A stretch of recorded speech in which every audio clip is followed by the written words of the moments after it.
Hello my fellow chatterers and book lovers, and anyone else who's popped in because you're curious about what this is or you have got a bit lost. I'm Chatty, this is my channel Chatty the Mad Chatter, and I'm going to be chatting away madly about what I possibly will read in August. It's not so much a TBR as I have a lot of books I like and let's see what happens. So I'm going to do my little gimmick on this channel for my long videos. I don't edit, I let the camera keep rolling. So it's one shot, no editing, and we see what chaos happens. Cheers everyone. Clink, clink, clink, clink. So I'm quite excited to just sit down and chat a load of books with you.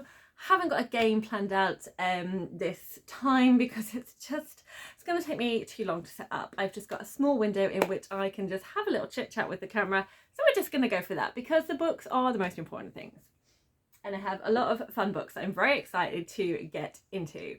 And I'm just going to have a little drink, so I suggest you get one as well. We've been having some amazing weather at the moment, although to the point of when we get that we always complain it's too hot because we're not used to the sun. Now I've been walking around just sweating, so I don't have a tea today. I have got a strawberry Diablo, which is something that my Mad March Hare and my husband quite enjoy, which is where we get these like syrup things from France and then we mix them with lemonade. And so I have a strawberry one, or I can't remember the French for strawberry. I think it's fraise, something like that. Anyway, that's what it says on the thing, but I can't pronounce it because I don't speak French. Anyway, it's very tasty. So I suggest you get some kind of drink of some description so we can enjoy ourselves while we talk books. It is so nice and cold. It's lovely. Okay, so the first book I really want to talk to you about, I may have already started. And that is the fabulous new novel from Katie Lumsden, which is The Trouble with Mrs Montgomery Hurst. I was very lucky to get to go to the book launch of this. So we have this absolutely gorgeous cover in white with sort of a, it's not fully navy, there's kind of a purplish tinge to it as well, sort of more of like an indigo, I think. Border around the edge of flowers and birds, and then down at the bottom we have a gentleman tipping his hat, a woman in a Victorian dress with a bonnet, a carriage and horses, and two girls without bonnets conversing with each other, and one is reading a book. And the tagline at the bottom says, "A single man in possession of a good fortune must be in want of a wife. But why did he choose her?" Which is, I think, a genius tagline because we all recognise that quote from Pride and Prejudice. Very, very clever. On the back we again have the book reader, and I can't quite see, I think they're smelling a flower, a silhouette of a girl smelling the flower, and then on the spine we have these lovely flowers and birds, and the title is in gold, which is delightful. We have blue end pages. I have my dance card from the launch, which was very exciting. And the spine, the naked hardcover is white, and the spine has the writing and the silhouettes all in gold. So it's very thrilling, and I did get it personalised and signed as well. So I was very excited to read this, hearing Katie read it at the launch, hearing what it's about, that it is about a social commentary and comedy of manners, where you have this wonderful sort of village gossip central of different classes, of different personalities and families, and the joy of gossip. So that has made me very excited, and we delightfully have a map. I love a map in a book. It's made me very, very happy, and we have got all the important places on here. And I have already started it this morning, and I've already read nearly 100 pages. And I've been working today, so I think that says a lot about how much I'm enjoying this book and how addicted I am to it already. I have yet to read a Katie Lumsden, so this is my first one. I am hoping to pick up The Secrets of Hartwood Hall for October, but I have not yet read it, so this is my first, and I just am adoring how well she writes. There's that wonderful, like the way with words, the humour. It is very kind of a reflection of Austen, and I think sort of like the Bronte sisters and Elizabeth Gaskell, when you've got all those wonderful kind of influences of that kind of society where you are in this village, in this situation, among this community. You've got all of that, but you've also got Katie's own voice coming through, and the humour, and the way she just paints this picture of these characters and how they interact with each other is just so delightful. I'm having a wonderful time. So yes, this is the first book I picked up. It is the 1st of August today, so yes, filming this late, but I started in August, so that was the first book I wanted to pick up, because it's just, the weather is warmer, it's just the perfect time to be reading it, so I am in it with reading books at the right time. The second book I was hoping to read in July, and I just couldn't get myself into the right headspace for it, and I do not want to do this book injustice, because this is a book that I have been so excited about, I've been so hyped for. I'm getting FOMO from all the discussions that are happening, but I know that I need to be in the right space, in the right headspace to read it. And I think because of reading Rhythm of War and just the magnitude of that massive fantasy, I haven't felt able to read a fantasy, like a big epic adult fantasy. And that's what I'm hoping to get from Jen Lyons' The Sky on Fire. So this was a book I pre-ordered, I've recently hauled, and I'm really excited for it. I adored Jen Lyons' The Chorus of Dragons. The snark, the sarcasm, the characters, the way she plotted it all, it was just amazing. So this is a standalone. This is a standalone that, so I'm trying to go into it with different expectations. I'm just here for fun. I'm just here for fun, for world building, for character, but not of an epic level, I think. But I need enough kind of space away from a fantasy so I can go into this one feeling fresh and able to get my fantasy groove on. And I'm very much feeling there. I'm loving, as I said, The Trouble with Mrs Montgomery Hurst. And I kind of feel after that I'm going to be ready to just throw myself in to another adult fantasy. So I'm so sad that I wasn't reading it at the same time of Bridget, who I read The Chorus of Dragon with, but I will be getting back into that Discord and chatting alongside them and respond to everyone's comments as I go. But I knew the important thing for me was to make sure I was in the right mindset before reading this, because I'm so excited and I don't want to rush my experience with this book. So if you're not sure what the cover is, we have got these wonderful colours of fire. So we've got red at the top, and we've got this sort of like orange moon and orangey sort of peachy clouds. And we've got this wonderful, like coming straight up through the centre of the book, this wonderful like shadow of a dragon. We've got its head coming right up to the top, its nose pointing to the sky with a trail of smoke. And then it's hard to tell where its wings begin and where these mountainous castle turrets end. They're beautifully blended together. And then we have some sort of red mountainy castle turrets kind of mimicking the top that also kind of reminisce about sort of volcano-like flames. So you're getting all this wonderful kind of imagery on the book, and it just looks so striking. We've also got some dragon silhouettes flying across the orange sky and the sun. And then on the back, we've got more of that same colour palette of reds, oranges, and then this really dark black. No exciting coloured end pages, but we do have a red naked hardcover and The Sky on Fire written in silver? No, white. But yeah, I'm really enjoying the cover. The cover's really, oh! I've got two covers on my copy. Anyone ruins their cover and needs a spare? I've got an extra one. I had no idea. I wondered why it was so thick. Oh, how exciting. And the tagline on this is dragons, power, revenge, and one impossible theft. I will be putting all of the books that I talk about in the description box with their storygraph links, so you can go and find out a bit more about them. Because I like to go into my books knowing as little as possible, so I don't want to kind of spoil the synopsis if you also feel a similar way. So you can go and check it out for yourself if you're interested. Now I have two books that I have started but haven't finished, and I do want to kind of get back into them. So the first one is The Woman with the Knife by Gu Byung Mo and translated by T Yong Kim. So this is it a thriller or like a crime? I've just read one of the quotes at the bottom. It says, so Luke Jennings, the author of the Killing Eve novels, says, assassination Gangman style, a resonant K-noir treat. So there we go. I don't know if Korean noir is a thing, or if they're just being funny with like the K-pop reference. I don't know. Anyway, I started reading this, Jaleesa, from...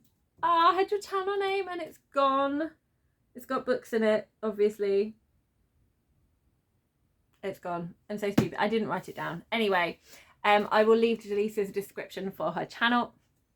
I will leave Jaleesa's channel link in the description box. Sorry, Jaleesa, my brain has just blanked again. Anyway, Jaleesa has got sort of a book that she's reading each month, and this was the one she mentioned for July. And I kind of took the pressure from myself to start reading because I know Jaleesa hasn't started reading yet, and I kind of definitely want to be involved in a chat at the right time of everyone reading. So this is, I've started it. I have got, when I say a quarter, I'm a quarter of the way through, so just sort of like hitting the 90 pages mark. And I'm really enjoying it. It's very different to kind of the stories that I usually read. The opening chapter definitely set the scene and like kind of went all in. I wasn't expecting it to go all in as quickly as it did. It was a really brilliant opening chapter. I was really fascinated by the social politics, I suppose we could say, of that place, and people acting in not a way you would necessarily expect people to. So I enjoyed all of that. There is we've got a lot of setup kind of going on. I'm enjoying our protagonist and kind of where she's at. It's really fun following an older character and kind of seeing the kind of things in her life that she's dealing with. And I feel we're just about to kind of get in the gritty bit. So I felt like I was able to stop at that point and then enjoy kind of going fully into it. The other book I have is They, She, He, or He, She, They, How We Talk About Gender and Why It Matters by Shyla Baylor. Now, I started this in April and was really enjoying it, but because of the subject matter in this, it's quite heavy. And I just got very emotional at a lot of points when I was reading this. I was reading it towards the end of April, and it definitely was reading it sort of like during into May. And I definitely had to kind of like take moments to kind of pause, step away, and I want to be reading it again when I'm in the right space for it. So I wanted to be able to fully take it in, and for that I kind of need to be more awake and more with it. So I wasn't able to kind of like finish it during May. I wanted to kind of pick it up when I was ready for that kind of non-fiction sort of speculation and study, examination and memoir vibe all together. And I did have two other non-fiction trans memoirs that I was looking at as well during the months of May and June, and they were kind of more bite-sizable. One was Beyond Magenta, which is in a series of interviews, which is kind of like slightly easier to kind of break down and read and kind of section off. And the other was Juno Dawson's Gender Games, which has a much lighter, more comedic tone to it, and is also exploring not just being trans, but how we think about gender as a society.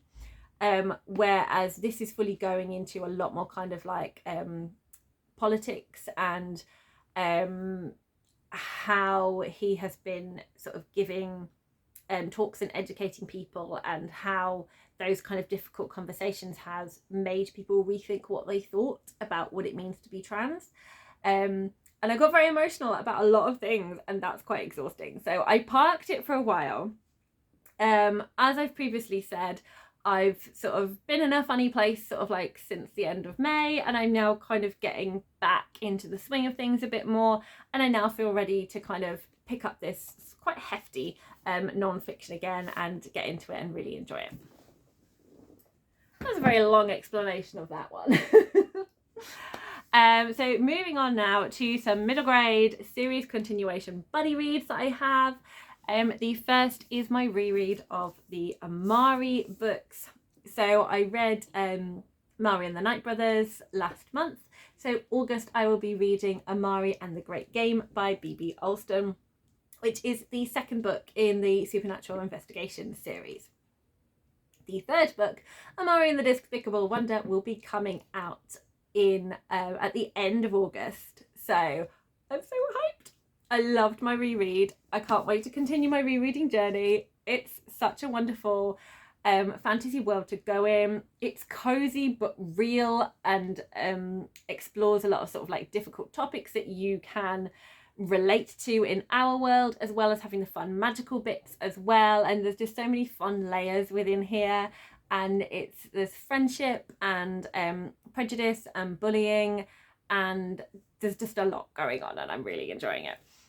So can't wait to be rereading Amari and the Great Game, and I am looking forward to chatting all of the fun stuff and just getting super excited for the release of the third book in this trilogy.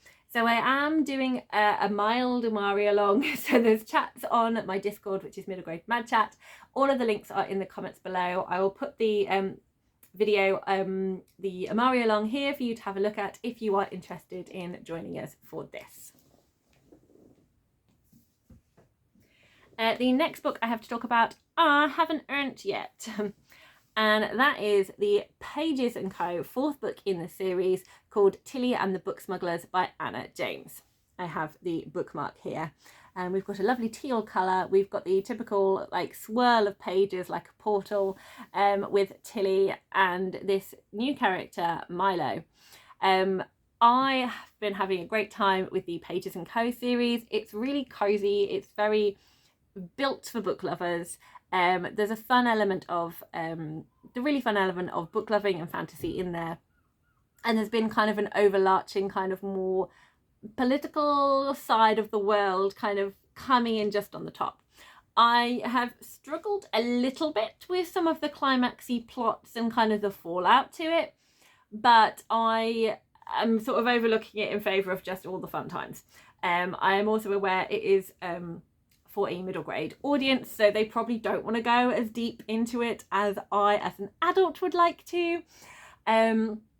But there are certain things I'm hoping as we keep going through this series, more of the politicking kind of is explored and finished off. I feel a little bit like we, in the climax, if we've just been taken away from the action and we don't get to explore the fallout of it, we get the end of the action and then we're back having a cozy cup of tea, which is nice. But I'm like, but I want to kind of see what happens next. What is, you know, all of the wider world's reaction to the events that have just taken place. So we'll see if we get any of that in the next part of it.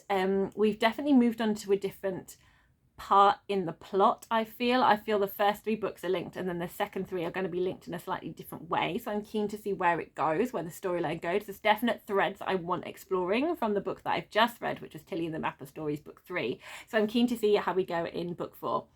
And also on my Discord, we do have a space in here where if you are wanting to join us for the Pages & Co. books, you can join in the chat. Everything is kind of like covered in spoiler tabs, so you can continue along as and when you want. But I am buddy reading this with Stacy, and I will leave her channel link below. So can't wait to keep going with this series. Let's prop my bookmark there. Is it going to stay? Just about staying, which is nice. So nearly done now.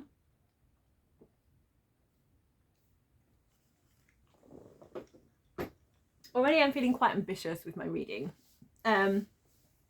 But all of these books bar one, no bar two, most of these books are hardbacks. I'm going to be going on holiday and I don't want to take hardbacks with me because I don't want them to get damaged. I'm much going to be more likely taking paperbacks. Here She They is very much a book that I will be reading kind of alongside other books because I need a mixture of fiction and non-fiction. I'm not sure I want to take library books with me because I'm worried I would lose them.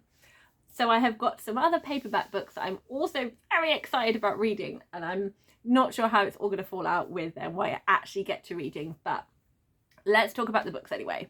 So these books are continuing and hopefully finishing off some series. The first one I have is The Undertakers by Nicole Glover. I've spoken about this quite a lot. This is the follow-up to The Conductors, which is a fantasy historical murder mystery set just after... it's in the time period after slavery was abolished. So we've got a lot of fallout from that. So our protagonists were slaves who helped on the Underground Railroad, and it's kind of how these communities kind of find their places once the Underground Railroad has disbanded. Their services aren't needed anymore, and but there is still obviously massive amounts of racism going around despite the abolition of slavery, and there is still a danger to Black lives in here, and we've also got this added aspect of magic, and that kind of adds its own politics. So it's like there's white magic and there's black magic, and I really enjoyed this cast of characters we've got. We've got this own kind of found family, which is really beautiful because families is such a complicated thing for the Black community, because they lost touch with their biological family from being sold and passed around to different plantations, and so they're trying to sort of find old friends, old family members, but at the same time they know they might never do that, so they're building their own found families and creating their own communities. And within this, we met lots of lovely, lovely characters that have kind of all come together, and they're embarking on the next part of their journey together. I'm so excited to see what happens to these characters, where they go next, if there's some more mysteries, find out a little bit more about the magic. And it was just so much fun, and I really enjoyed my time with the characters. So I've been wanting to pick this up, and it just hasn't been the right time for this book. And I think, again, it's because I'm anticipating it so much, and when I've read it, and I don't know what's going to be happening to the books afterwards. I know there is 2 more planned in the author's head, but there's going to be a massive time jump, and I don't know when the author is planning on releasing them. So we will see, but yes, this is one of them.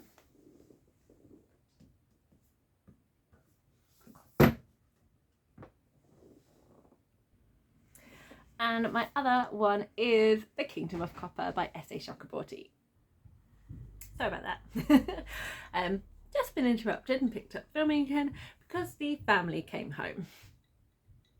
So I've just been listening to all the excited chatter about what they've been doing today, and subsequently have totally forgotten what I was saying about The Kingdom of Copper. So apologies if I repeat myself. The Kingdom of Copper is the second book in the Daevabad trilogy, which is an adult fantasy, desert fantasy, djinn fantasy by S.A. Chakraborty. I loved The City of Brass, which I haven't spoken about yet because you've not seen my June wrap up. So there you go, slight spoiler for that. And I was so tempted to pick up The Kingdom of Copper straight away, but I did restrain myself because if I rush through it all, I'm going to be sad. So I want to savour it. I'm very excited. I've heard that The Kingdom of Copper is a really political one. There's so much in this world to be explored, and I cannot wait to find out how it all goes down, what happens. So this book is going to be perfect because it is paperback for me to take away on holiday and just have a fabulous time with. So yes, very excited to have 2 incredibly hyped books to be going on my holidays with me. This is a very lovely patch of books. I'm very excited for them all. We've got a little bit of variety, but kind of a lot more. I'm kind of going back into my fantasy zone, which excites me because it's where I reside. But we've got a bit of variety. I have got some other books I might just talk about to possibly throw in the mix. So I have got I'm just going to go through them briefly because I have mentioned them already in sort of like library haul videos. So I have the Stickleback Catchers by Lisette Orton. I could easily pick this up It feels like a very kind of summer holiday book just because they're out by the creek, lake. Does it say? Not really. Some sort of body of water. It's giving me kind of like late summer night vibes with the stars on the front cover. We've got bits of gold foiling of fish, messages in bottles, a sort of like adventures by moonlight kind of feeling. And I loved Lizette Orton's other book, so I'm very excited for this. Another kind of summery middle grade, I have Ghost by Jason Reynolds. The Olympics is on. This is a story about runners, like kids enjoying being part of a running club. So that is a great summery vibe for me. And I have another dragon book. This is a middle grade. It's by Abby Elphinstone, who is so cozy with her. Sort of like, it's very much nurturing, caretaking, warm storytelling voice that she has, and I love it. This is Ember Spark and the Thunder Dragons. It is her latest book, the start of a new series, and I'm keen to hear what wonderful magic she has in store. So there is some more fun middle grade options that I have that I could pick up because I got them at the library, so I do need to return them. So there's that as well. But mainly the main 7 books I have spread out here. Do let me know what you are excited about reading in August. Let me know if you have any thoughts about any of these books, because you know I love a chat. And if you can hit that like button, that would be marvellous. And if you enjoy the vibe, why not subscribe? Happy reading, everyone.